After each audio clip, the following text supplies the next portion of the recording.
ইডির দপ্তরে মিমি চক্রবর্তী ও অভিনেতা অঙ্কুশকে তলবের বিষয়ে জাতীয় কংগ্রেসের রাজ্য সভাপতি শুভঙ্কর সরকার বলেন, আইন সবার জন্য সমান, আইন একটাই।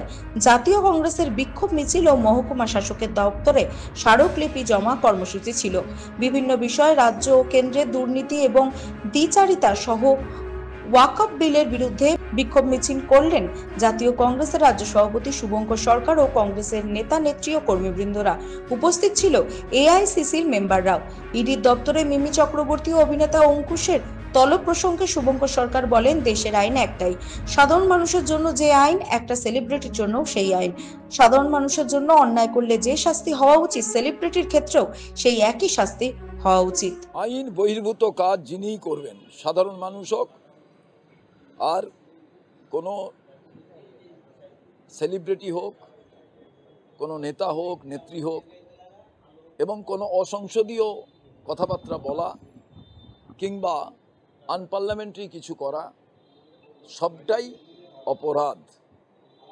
একটা সাধারণ ছেলে করলে, সাধারণ মেয়ে করলে কি শাস্তি হতো, তো অন্যদের জন্য শাস্তি আলাদা হবে, এটা কি কথা? দেশের তো আইন একটাই। আমি মনে করি দেশের আইন অনুযায়ী চলা প্রয়োজন। এ জায়গায় যাতে পাওয়ারফুল পাওয়ারলেস এসব দেখা না হয়। দেখুন, তৃণমূল পঞ্চায়েত নির্বাচন জিতেছিল মারামারি আর ভোট লুট করে। তাদের প্রচুর টাকা পঞ্চায়েত নির্বাচনে খরচা হয়ে গেছে। সেই সমস্ত পয়সা তাদেরকে এখন তুলতে হবে। পঞ্চায়েত প্রধান ভাবছে সে বেশি তুলবে, সঞ্চালিকা ভাবছে যে তাকে ভাগ না দিয়ে প্রধান টাকা নিয়ে নিচ্ছে। তো এই নিয়ে মারামারি, সাধারণ মানুষ এই সমস্ত নিয়ে বিরক্ত।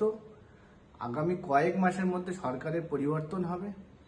সাধারণ মানুষের টাকা যাতে নয়ছয় না হয় সেই দিকে নতুন সরকার এসে দেখবে। ততদিন পর্যন্ত সাধারণ মানুষকে এই সমস্ত বিষয় থেকে দূরে থাকার জন্য আবেদন রাখবো।